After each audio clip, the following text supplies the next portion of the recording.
Krebs cycle. ठीक है, start करो। देखो थर्ड हमारा हेडिंग है क्रेब साइकिल।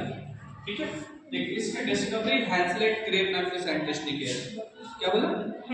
इसकी डिस्कवरी हैंसलेट क्रेब नाम के साइंटिस्ट ने किया है, इसलिए इसको क्रेब साइकिल के नाम से जाना जाता है।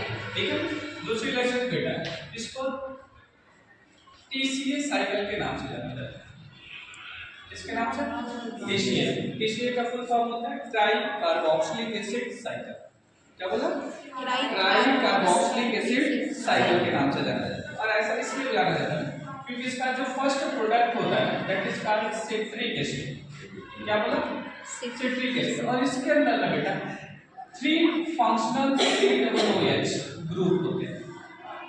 इसके अंदर क्या होते हैं? 3 फंक्शनल कार्बोक्सिलिक एसिड ग्रुप होते हैं, इसीलिए इसको किसके नाम से जाना जाता है? टीसीए साइकिल के नाम से जाना जाता है। ठीक है, ये माइटोकॉन्ड्रिया के इनर मैट्रिक्स में होता है। कहां पे होगा? इनर मैट्रिक्स में होगा। सबसे बड़ी बात है ना बेटा कि पूरे क्रेब साइकिल में कहीं पे भी एटीपी नहीं बनेगी। ठीक है, पूरे साइकिल में कहीं पे भी एटीपी का फॉर्मेशन नहीं होगा। ओनली क्या बनेगा? तो NADPH2 बेटा FAD बेटा GTP का फॉर्मेशन होगा। ठीक है ना, तो इन 3 चीजों का फॉर्मेशन होगा, बट क्या नहीं बनेगा? एटीपी नहीं बनेगी। इस बात को दिमाग में आपको रखना है। ठीक है, अब आप दिमाग लगाओ। सबसे पहले हमारे पास क्या था? ग्लूकोज। क्या था? ग्लूकोज। और इस ग्लूकोज से हमने क्या बनाया? Pyruvic acid. प्रोसेस को हमने क्या बोला? ग्लाइकोलिसिस बोला। ठीक है, अब देखिए पायरुविक एसिड से हमने क्या बनाया? Acetyl coenzyme A. क्या बनाया? Acetyl coenzyme A. प्रोसेस को हमने क्या बोला? Oxidative decarboxylation. क्या बोला? डीकार्बोक्सिलेशन। अब देखो हमारे पास सबसे पहले क्या है? Acetyl coenzyme A. ये कहां पे बना है? माइटोकॉन्ड्रिया के आउटर मैट्रिक्स में। कहां बना है? माइटोकॉन्ड्रिया के आउटर मैट्रिक्स में। और ये मूव करके कहां जाएगा? इनर मैट्रिक्स में। कहां जाएगा? इनर मैट्रिक्स में। ठीक है, तो इनर मैट्रिक्स में ऑलरेडी क्या होती है? Oxalic acid. क्या होती है?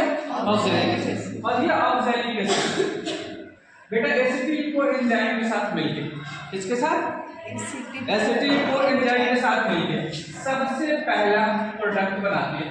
इसको हमने क्या बोला? Citric acid. क्या बोला? सिट्रिक एसिड बोला। एंजाइम का नाम मैं आपको बाद में बताऊंगा, पहले मैं आपको प्रोडक्ट की बात कर रहा हूँ। इसके बाद क्या मतलब फिर मैं आपको एंजाइम बताऊंगा। ठीक है, कंफ्यूज नहीं करोगे एक ही साथ बताएं। ठीक है, अलग अलग। मैंने क्या बोला? एसिटिल कोएंजाइम ए के साथ कौन रिएक्शन करता है? Oxalic acid. और क्या बनाता है? Citric acid. सबसे पहला प्रोडक्ट क्या है? Citric acid. इसीलिए इसको किसके नाम से जाना जाता है? सिट्रिक एसिड साइकिल के नाम से भी जाना जाता है। ठीक है, और मैंने ये भी बोला कि सिट्रिक एसिड के अंदर कितने फंक्शनल ग्रुप हैं? 3 COOH कार्बोक्सिलिक एसिड ग्रुप होते हैं, इसीलिए इसको किसके नाम से जाना जाता है?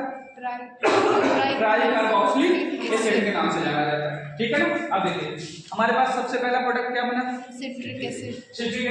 सिट्रिक एसिड बेटा कन्वर्ट होता है सिस एकोनिकेट में। इसमें कन्वर्ट होता है सिस एकोटिनेट में कन्वर्ट होता है। और सिस एकोटिनेट फर्दर कन्वर्ट होता है बेटा आइसोसिट्रेट में। किसमें? आइसोसिट्रेट में। इसमें कन्वर्ट होगा आइसोसिट्रेट में कन्वर्ट होता है। आइसोसिट्रेट फर्दर कन्वर्ट होता है अल्फा कीटो ग्लूटेरिक एसिड्स।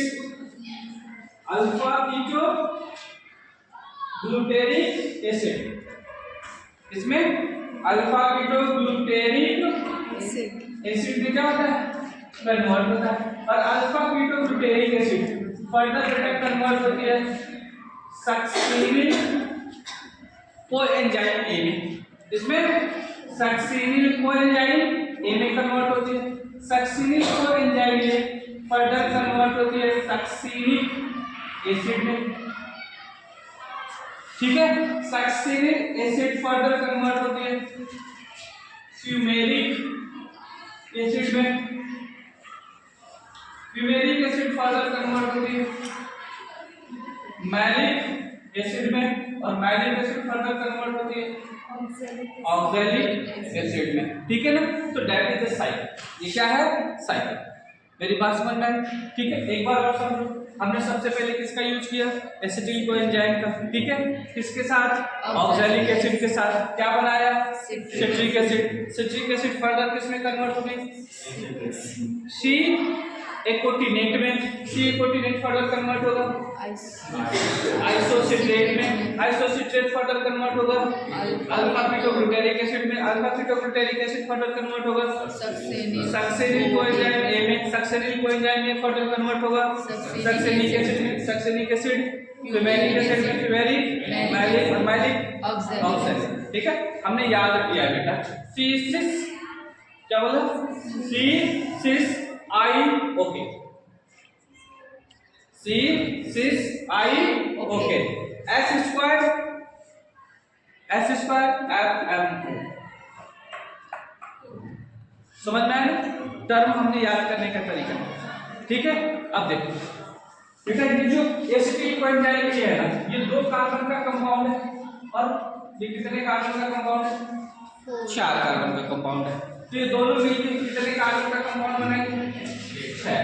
ये भी कितने कार्बन का कंपाउंड? 6। ये भी कितने कार्बन का कंपाउंड? 6, ठीक है। लेकिन ये कितने कार्बन का कंपाउंड हो जाता है? 5। ये कितने का हो जाता है? 4। ये भी कितने का? 4। ये भी कितने का? 4। ये भी कितने का? 4। समझ में आया?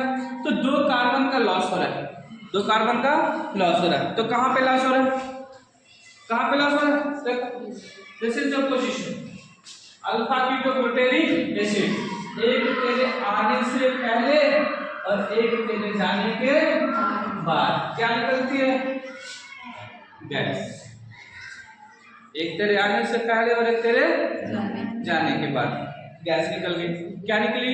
Carbon dioxide. किसके फॉर्म में?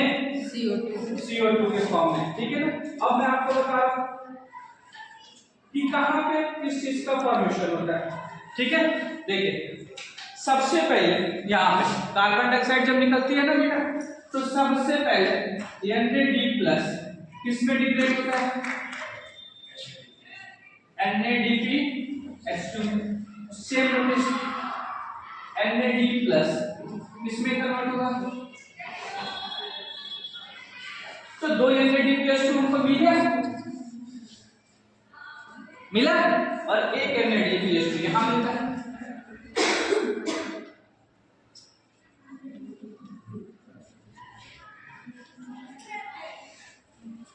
ठीक है, तो पूरे क्रेब साइकिल में कितने NADPH2 का फॉर्मेशन? 3। कहा? जब एक बार कार्बन डाइऑक्साइड निकली, जब दूसरी बार कार्बन डाइऑक्साइड निकली, और जब मैलिक एसिड ऑक्सैलिक एसिड का फॉर्मेशन किया था, ठीक है। टोटल कितने? 3। बात समझ में आया? कितने NADPH2 का फॉर्मेशन हो रहा है? 3। कहाँ कहाँ? कहाँ कहाँ?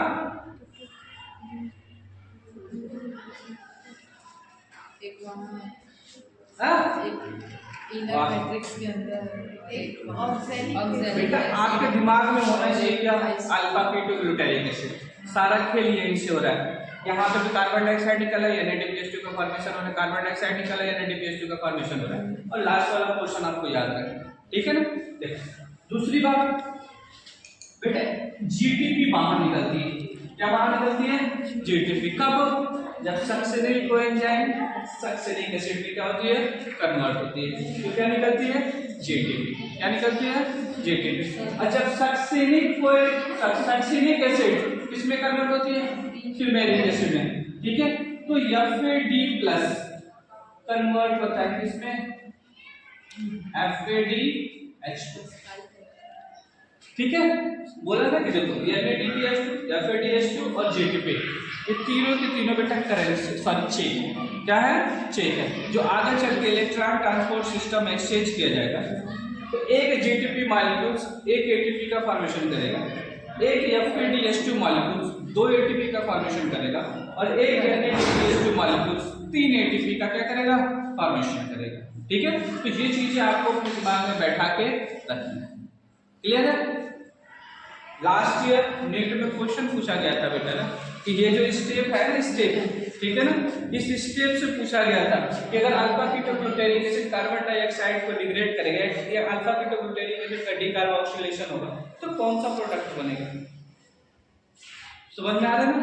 जब पोजीशन ऑफ पूछ रहा है कि NADPH2 का फॉर्मेशन कहाँ हो रहा है या फिर DH2 का फॉर्मेशन कहाँ हो रहा है, GTP का फॉर्मेशन कहाँ हो रहा है, मतलब कौन सा कंपाउंड किस कंपाउंड में चेंज होगा, तो ATP सॉरी GTP या फिर DH2 या फिर NADPH2 का क्या होगा, फॉर्मेशन। ठीक है ना, तो आपके दिमाग में ये चीज होगी कितने ATP का सॉरी NADPH2 का फॉर्मेशन हुआ, 3 कितने FAD का फॉर्मेशन हुआ, 1 कितने GTP का, 1 आगे चल के बेटा ये पूरी साइकिल 2 बार चलेगी तो इसमें ओवरऑल कितने का मल्टीप्लाई हो जाएगा, 2 से। तो टोटल हमारा जो है NADPH2 मिलेगा कितना, 6 या फिर DH2 कितना मिलेगा, 2 और GTP कितना मिलेगा, 2। ये आपको याद है, ठीक है, मेरी बात समझ में आई? तो this is all about Krebs cycle. Clear है? कॉपी कर